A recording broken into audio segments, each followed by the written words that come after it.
When somebody asks you how you're doing, more likely than not, you probably default to "I'm fine," even when you're not.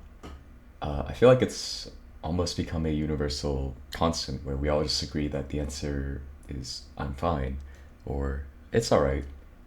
I feel like these days people don't really stop and think about really how they're feeling. We just say it automatically. I mean, it's definitely easier than trying to explain what's actually going on in our heads.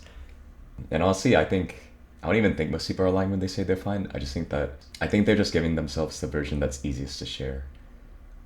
Lately, I feel like a lot of people have asked me how or why I've become so much more confident and self assured. And every time someone asks me that, I don't really know how to answer it in one sentence. But I think one thing that kind of led to the start of that journey for me was just being willing to open up to others and being vulnerable. And I feel like just thinking about that a lot has really wanted me to make this video and kind of talk about that. I think a lot of us are scared of being vulnerable just because it feels like we're hitting some like the blueprint to hurt us. If you tell people what you're actually worried about, what you're insecure about, or what keeps you up at night, at least for me, I always had that little voice that would say, like, what if they think less of me, or what if they judge me for this? I think for me, but when I heard be vulnerable, kind of imagined, oh, I have to spill every detail of my life to everyone I meet. But the more I've kind of practiced this and shared more of myself to others, I think that's not really what people mean. At least for me, I think vulnerability is just being honest enough to let people see that real version of you, and not the image you want people to see you as, nor the version that has the right thing to say. I feel like I always had to curate a very specific image of myself before I could really feel ready to share things about myself to others. But I think people really just appreciate like keeping it real and just being you. And again, I don't think like being vulnerable is just dumping all your problems onto everyone you meet either. It's just really allowing yourself to be seen as a real person instead of trying to look like you've got everything figured out. Yeah, I also feel like nobody really has things figured out, and some people are just better at hiding it. I've definitely alluded to it before, but I think I spent way too much time thinking I need to become this perfect version of myself before I deserved confidence or even happiness. Like once I hit some imaginary milestone, then I'd finally feel okay. I think the start of my whole journey with growth and myself really started when, people just see the unfinished version of me, that pure, I guess, like raw, exposed self, um, me just kind of having my vulnerability and sharing it to people I care about. And in that way, I feel like it really deepened the connections I had with them. And it really started to lead to a lot more deeper, more meaningful conversations. And in that way, I think it really helped me like reflect and grow more.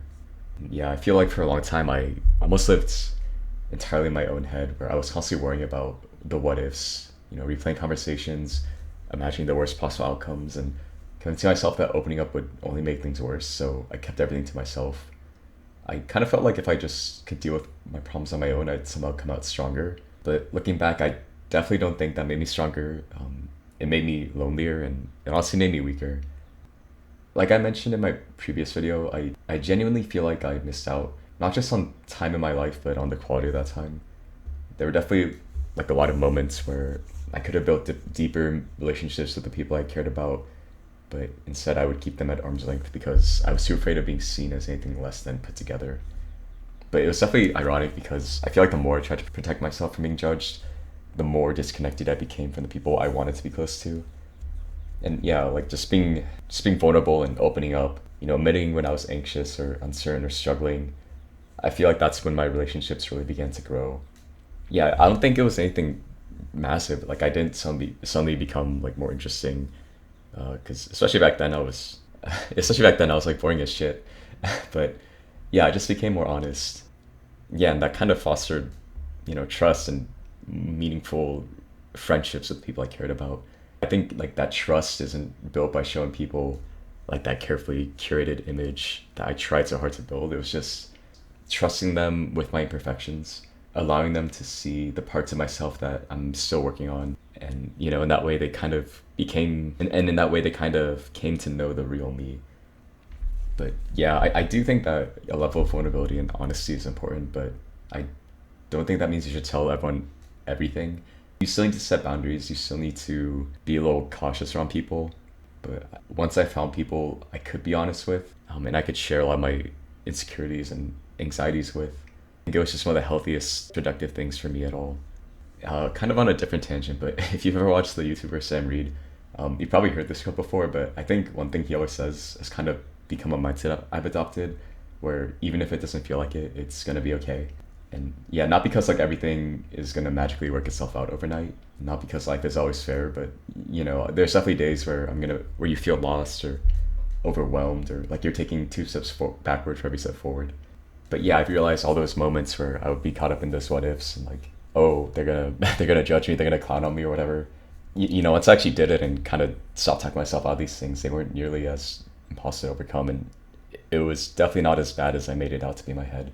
Yeah, so I think I always kind of, especially these days, when I think of all these like worst case scenarios in my head, I kind of just think back to that quote because, no, I don't think anyone knows how things will turn out until you actually do it. And I feel like 9 times out of 10, if not more, things are never ever that bad.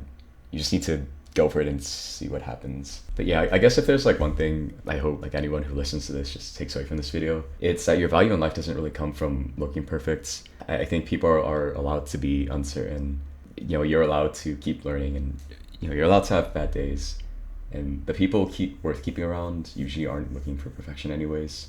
I think from the experiences I've lived through so far, people really just value honesty and being real with others.